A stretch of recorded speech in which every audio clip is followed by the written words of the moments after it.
G'day guys, it's Kenny from Delivered Concepts, and I thought I would show you my entry for the 2025 Slowest Fabricator Award.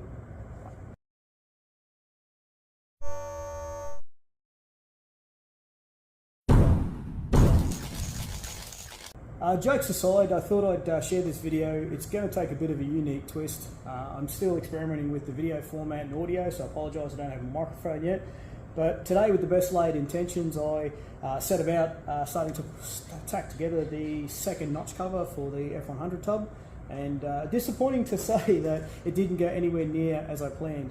I missed a critical step throughout the process, and I forgot to measure the width of the buck.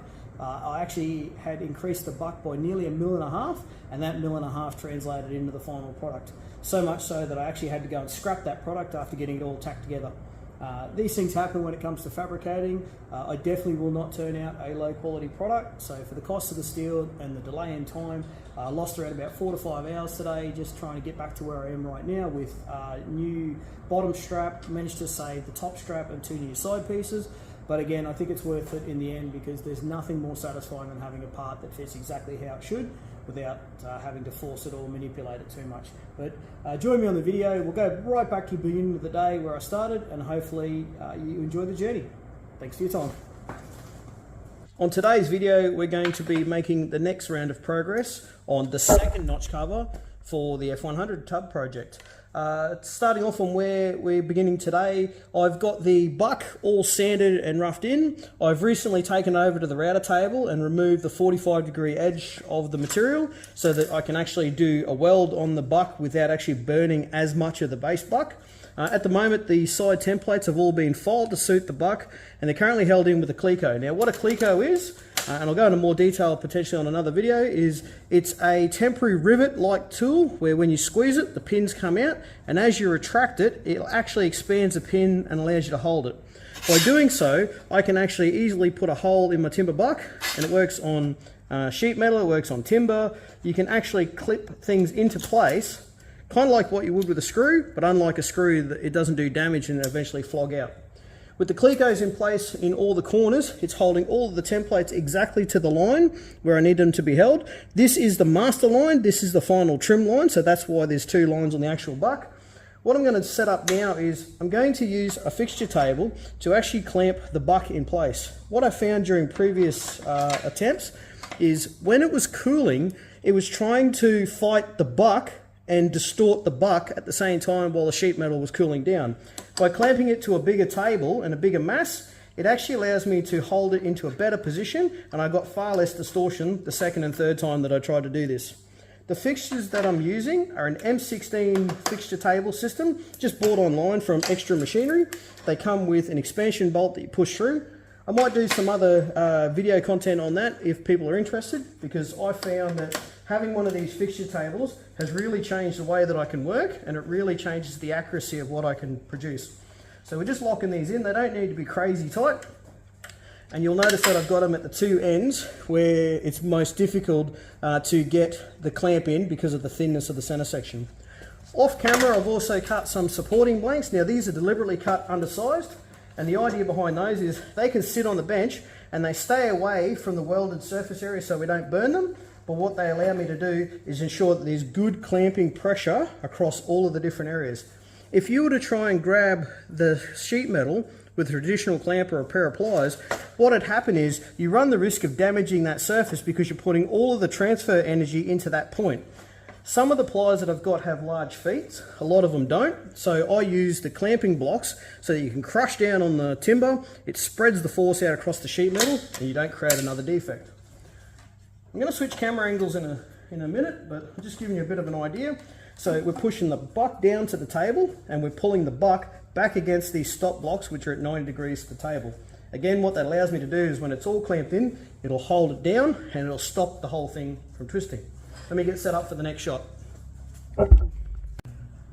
So with the camera flicked out of the way where hopefully I don't block the shot as much, I'm going to go through now and just start the process of clamping. Now, the reason why I say the process of clamping is you have to be incredibly careful when you are clamping a lot of these bucks, because any slight movement in the clamp or any little bit of twist will actually start to pull the buck away from the table. What I'm going to do to begin with is I'm just going to lightly set the clamp with just a little bit of finger pressure on both sides. You'll see it slowly start to crush in. There's also an opportunity here to move things around. Now, because the blanks are clear-coated to the buck, in a lot of the case these won't move, I can still feel that the buck is down hard on the table, but it's worth just trying to not get too carried away. I've found in the past, if you start really cranking on the clamps, you can actually start to twist it, you can start to move the metal around. So it's going to go nice and steady, push the clamping blocks into place, and that's pretty much where it is. Now it's nice and stable. What I'm going to do now is I'm going to bring over the bottom notch cover, or bottom notch plate rather. What I've done is I've actually gone through and taken the material off with the blue strip disc, and you'll see that it actually has teeth on the side. Now these teeth are designed to be alignment. What they do is when you sit them on top, they will not allow you to clamp the block down, the notch strap down to below the line of the metal. In some cases the buck is a little bit inaccurate because chipboard does move and it's not the most exact way of cutting it. So these notch pieces, these tongue pieces float on top of the side metal and actually give you something where you've got a little bit of extra material to start your spot weld, but you've also got something that holds the top of the strap in alignment and doesn't allow it to fall down in between. What I've done prior to this is I've run over the entire buck and side pieces with a square to make sure that each side is correct and parallel, and these tabs will make sure that we don't drop down into a low spot and actually create a divot in the unit. Just got to find the right clamping block because I've got a slightly narrower one for the center. So you've got it lined up here. There is, you can't see it on camera, but there is actually a couple of scribe marks on the actual buck and also on the sheet metal, and I can see those from here. So I'm just spending my time to get those nice and aligned, lining it up with the tails on each side because we want to make sure that we don't introduce distortion as we go. Right, put the clamping piece down. Now this clamping piece is as long as it can possibly be before the two transitions of the radius. I would like it a fraction longer, so I might go and get another one. Use that one. That one's going to be a little bit better. Okay, so now that's going to span the difference between the teeth. The wonderful thing about having a fixture table is in most cases you can add a clamp nearly anywhere you want. So I'll try a clamp in the middle of the table here. Okay. Just lining it up. We're just going to apply light pressure until these teeth touch down. And once the alignment tabs are touched down, we don't need to crush it any further because that's where it wants to go. You'll also notice now it doesn't want to move and it's pinched in. I'm just doing a visual check to make sure that the edges are parallel and the sides are aligned. Okay, so we got these three right and those three right. What will happen as I go now is I'm going to switch over, and I have had some trouble with my phone trying to record the welding process, but I'm going to give it a try again today. I've got a little bit further away from where I was. I'm going to try going through now and tacking off some of these tabs, because as I tack them off, then I can introduce the next clamp and continue the process of tacking, clamping, tacking, clamping, tacking, clamping until we get all the way out to the tails. Let's see how we go.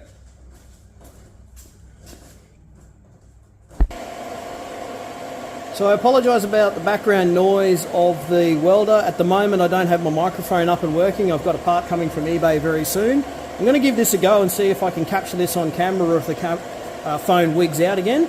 I'll just go through now and make a couple of tacks on these centre pieces and see if we can get it to hold into position.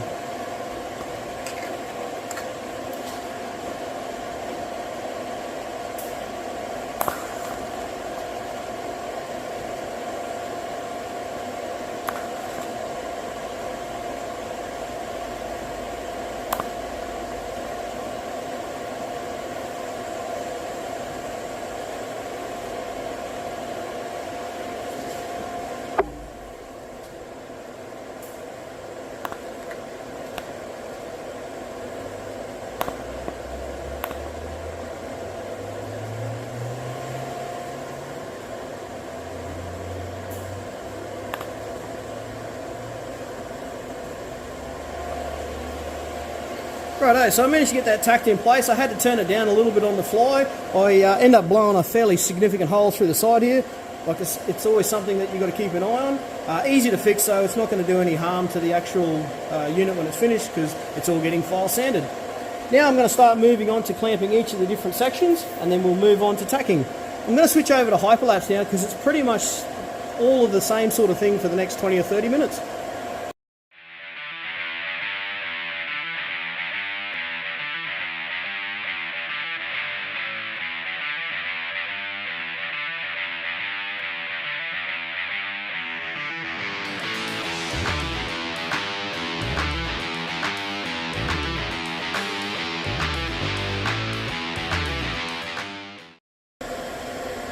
So this is how it's turned out after welding all of the little alignment tabs.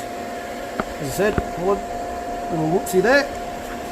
The good thing about those welding tabs is once you get your settings dialed in, you can actually go through and you can use the material from the tab to liquefy into the little spot weld, or corner weld for lack of better words. Difficult to see on camera, but actually when you get the camera angle spot on, you can actually see that it's very, very, very closely aligned, and there's a gap on both sides of the plate intentionally, so that when we weld it out, there'll be enough material in the corner to 45 bevel that and then radius the corner. When I go to weld out the corner, I'll try and set up the video to show you what I'm doing, although it might be hard for it to capture up so close. But I use a 2.4mm filler wire, and I use a lay wire technique to bridge the corners of the two pieces and get full penetration through to the other side. Alright, I'll go through now and I'll tack them all at 25mm centers, and then that'll allow us to continue moving on.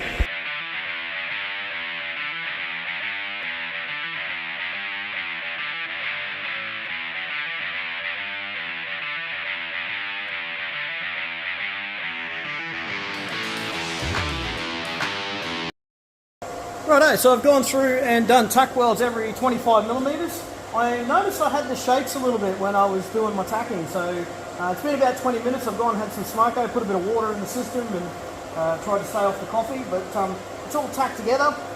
These tacks are only meant to be holding tacks, they're not meant to be full penetration.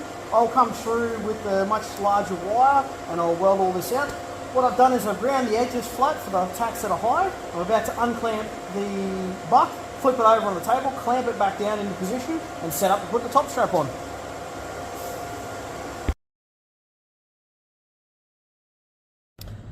So I debated about whether or not I share this next section or I just pick up where I left off on the previous video. But I think it's important to show that no matter how hard you try, sometimes if your mind's not focused, you'll make a mistake.